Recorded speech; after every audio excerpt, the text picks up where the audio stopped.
Thank you, Madam Toastmaster. Fellow Toastmasters, dear honored guests. Years ago, I used to hate the word leadership and everything related to it.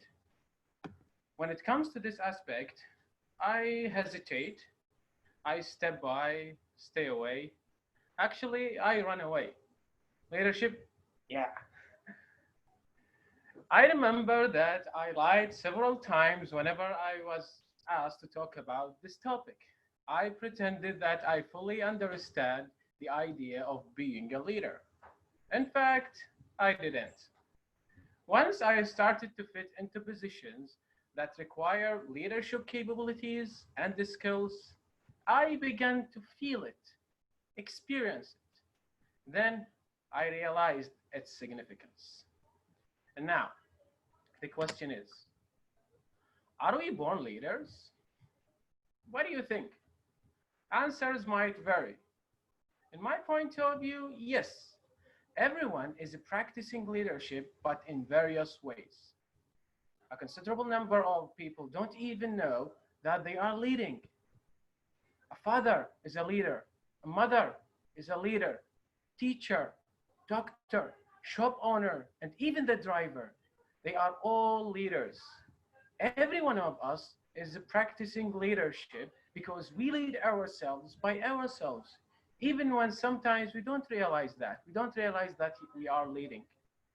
Every single person on this universe practices a far cry leadership style from the other. And that leads us to the second question. Who is the best leader?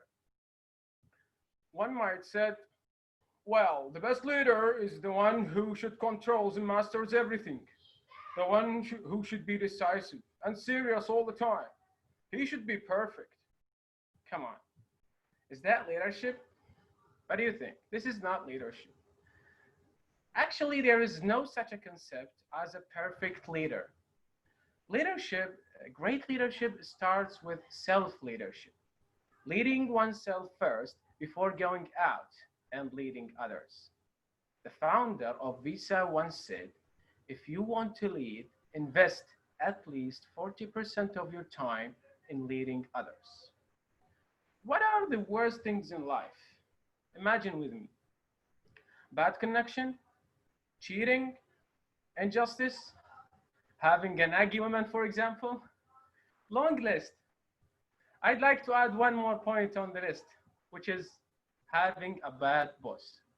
I believe that you all agree with me is that one of the worst things in life is having a bossy boss, that's to say. The one who keeps on, he has a look on his face like this all the time.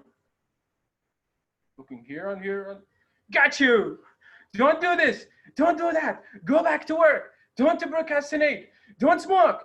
Go back to work! And he keeps on doing that, although he knows that he is unlovable and no one likes him. And he knows no one likes him.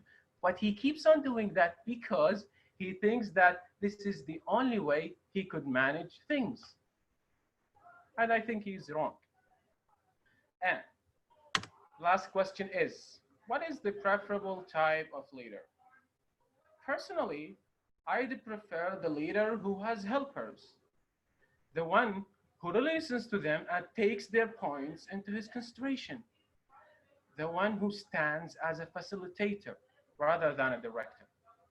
I remember in the past that I had a project, and guess what? It was an epic fail. I was leading it all by myself. I didn't listen to anybody. I didn't ask for any advice. So obviously, I failed. The greatest leader is the one who keeps on evolving and learning by trials and errors. That's why it's just like a game. As you know, games have new constant updates from time to time, and gamers know that. Likewise, leadership. If you are adaptable enough, and keep this in your mind, keep on remembering this. If you are adaptable enough, then you are an extraordinary leader, a special person that should and deserved to be followed. Now, I think this is going to be silly, but don't you think that these three characters have distinguished leadership styles? If you are following this, if you are a big fan of SpongeBob, especially SpongeBob, you're going to know my answer. Back to you, TMOE. That's it. Think about it. Thank you. Thank you so